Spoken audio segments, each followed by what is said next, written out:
Nós temos que entender como cristãos, primeiro, o que é a política. E eu não costumo falar de política, até porque a grande maioria acha que falar de política é promover um candidato. Não, nós temos que começar por entender o que política é. Conversando com um candidato há muitos anos atrás, eu fiz essa pergunta a ele, e ele disse: política é o exercício, aquisição e exercício de poder. Nós temos que entender que política é isto, é a busca, quem se candidata está buscando poder e vai usar esse poder em benefício de certas agendas ou interesses. Por quê? Porque hoje nós não vivemos numa democracia. Nenhum país moderno vive numa democracia de fato.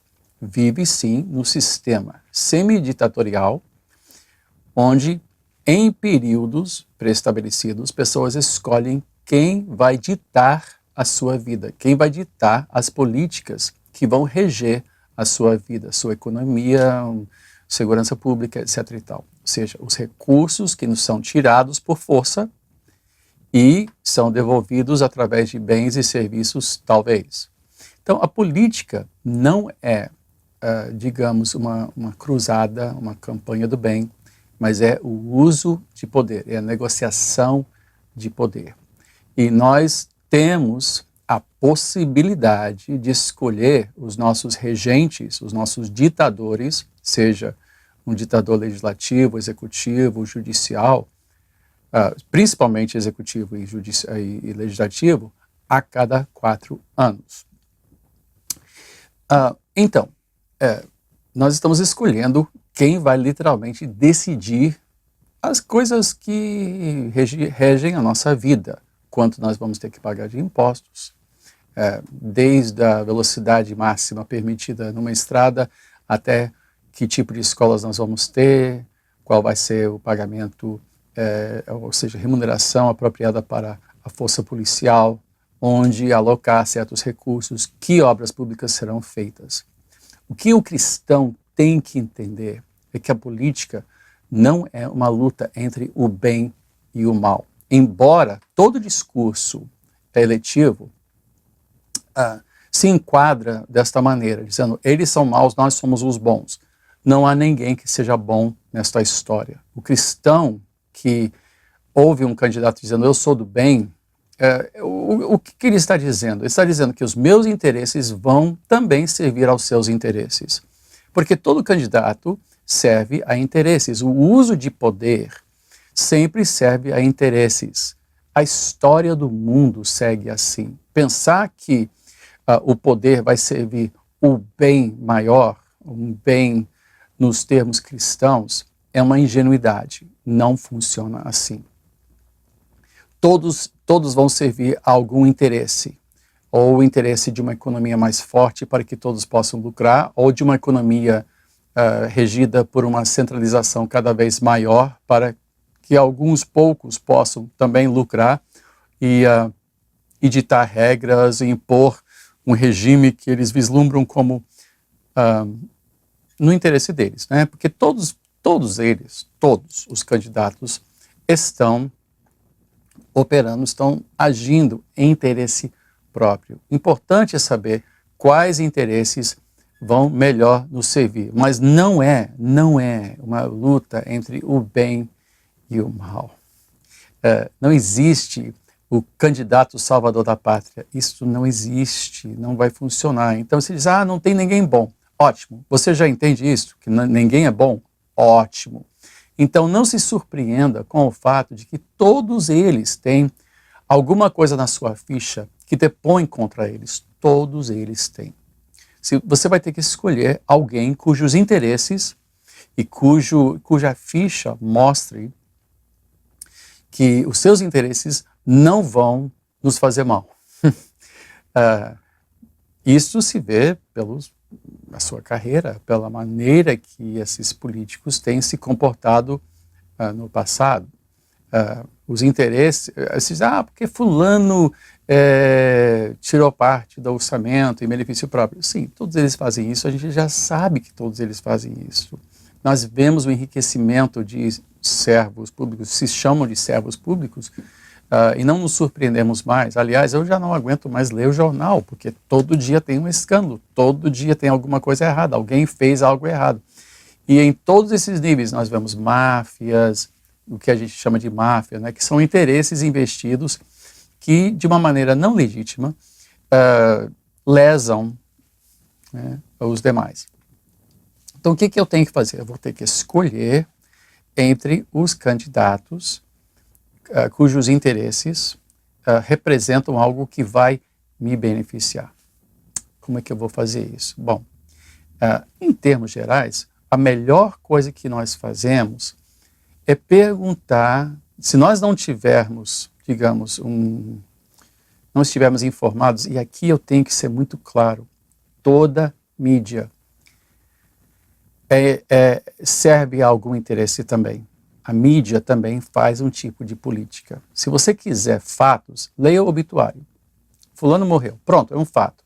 Todo o resto, todo comentário político, toda notícia sobre candidatos é propaganda. Se você quiser a verdade, leia a Bíblia. Mas você tem que entender que todos os meios de comunicação estão engajados em fazer algum tipo de propaganda. Ou seja, toda notícia será o que eles chamam de tendenciosa, ou seja, vai mostrar um aspecto debaixo de uma certa luz. Se eles querem que você veja tudo azul, vão colocar uma luz azul. Se quiserem que você veja tudo vermelho, vão colocar uma luz vermelha. Se eles são contra o governo, só vão falar mal do governo. Se são a favor do governo, só vão falar bem do governo. Desde estatísticas e sistemas de aferição, de opinião pública, tudo isso é manipulado e nós sabemos disso. Mas há pessoas confiáveis de perguntar como é que o governo está atuando e como é que devemos votar. Sabe em quem? A grande, maciça maioria dos empregos do Brasil são criados por micro e médio empresários. Essas são as pessoas que criaram um emprego que paga seu aluguel e que ajuda a botar comida na sua mesa. Não são seus inimigos, são seus amigos. Por quê? Porque criaram seu emprego. Não porque gostam de você, mas porque eles também têm interesses próprios que vão te servir, vão te fazer bem. Então, esses empresários, microempresários, o dono da mercearia, o dono da confecção, a dona do salão de beleza, eles pagam impostos e eles estão sendo impactados diretamente pelas políticas estaduais, federais, e estão tentando manter seu negócio, inclusive também o seu emprego. Essas pessoas têm uma noção de como o país está funcionando e são pessoas, creio eu, das mais confiáveis a perguntar em quem você vai votar. Eu não vou dizer hoje em quem eu vou votar, desculpe, eu não vou dizer isso até porque não cabe a mim dizer que levanta um problema. Muitas igrejas vão ter seu candidato, né? Essa igreja é seu candidato à nossa igreja. Primeiro, eu creio que isso é uma violação de uma aliança tácita entre o pastor e a ovelha. O pastor tem a responsabilidade de falar a verdade e de promover a verdade, aquilo no qual nós podemos crer. Candidatos merecem algum crédito, mas não merecem a nossa fé. Eu não boto fé em qualquer candidato, até os cristãos, até porque nós já vimos, até líderes, há um líder cristão hoje que é um réu condenado num processo federal, está na cadeia, e ele é um líder da igreja, ou seja, que bem criou isso, né? Eles se corrompem. Então, não creio que devemos votar em alguém porque se diz cristão, muito menos pastor, até porque creio que um pastor ir para a política é uma demoção. Ele está seguindo uma carreira menor, menos importante, porque a maior vocação é propagar o evangelho. Então algo de errado aconteceu para um pastor partir para a política. Mas se a igreja promover um candidato, primeiro que eles estão violando a sua aliança com o seu povo. Segundo, certamente, de duas, uma certeza você pode ter. Ou esse pastor é um idealista e, portanto, não tem uma boa noção da realidade, ou ele fez um negócio. ele ou a sua denominação fez algum negócio com um candidato. Se uma igreja, e principalmente uma denominação, abonar um candidato, você pode ter certeza que alguém sentou numa mesa e fez um negócio. Recebeu promessas de benefícios, de cargos, de confiança, de concessões de emissoras, então, se aparecer um candidato no seu púlpito, saiba que sua igreja está violando aquele lugar, porque o púlpito não é um palanque, é um altar. Eu vou votar sim, eu vou votar e eu vou orar. Eu vou orar primeiro para que haja lucidez nesse país, para as pessoas realmente entenderem que a eleição tem alguma importância. Porque se eu não votar, eu deixarei que outro escolha o meu futuro governo. Eu não estou disposto a entregar essa escolha para outros. Eu também vou orar para que a eleição não seja fraudada. Isso também é uma oração que todos nós devemos fazer com urgência, porque é plausível que isto aconteça, que a eleição seja fraudada. Mas eu vou votar sim. Eu não vou ser colocado assim numa posição de passividade. Em quem vou votar? Bom, eu vou perguntar aos empresários que eu conheço, porque como um sacerdote não é da minha competência avaliar um candidato sobre o outro. Vou votar no bom?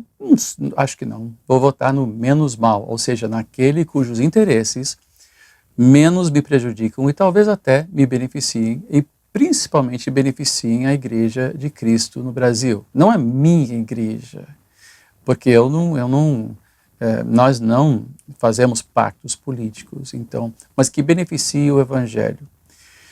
A igreja hoje está confusa. A igreja hoje está em grande parte corrompida, e isto é lamentável. O país também. O país hoje está numa situação calamitosa. Estamos realmente indo ladeira abaixo. Gente, alguns dos nossos governantes, os maiores cargos do país, hoje estão na cadeia por crimes contra o povo brasileiro. Nós vemos, vez após vez, dia após dia, escândalos no jornal sobre pessoas em quem nós votamos, que estão roubando, estão lesando, estão, enfim, são criminosos. Queria que tivéssemos um governo cristão, sim, mas um cristianismo real. E muitos dos cristãos que nós vemos hoje não são crentes de verdade, são pessoas que apenas falam de fé, mas não vivem a sua fé.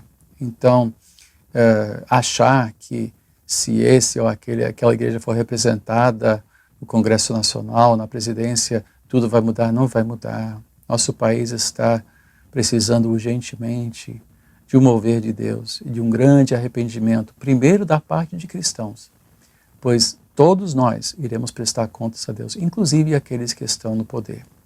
Eu espero que você não anule o seu voto, eu espero que você procure pessoas esclarecidas, não pergunte a um pastor, não pergunte a um teórico, a um professor da academia, não.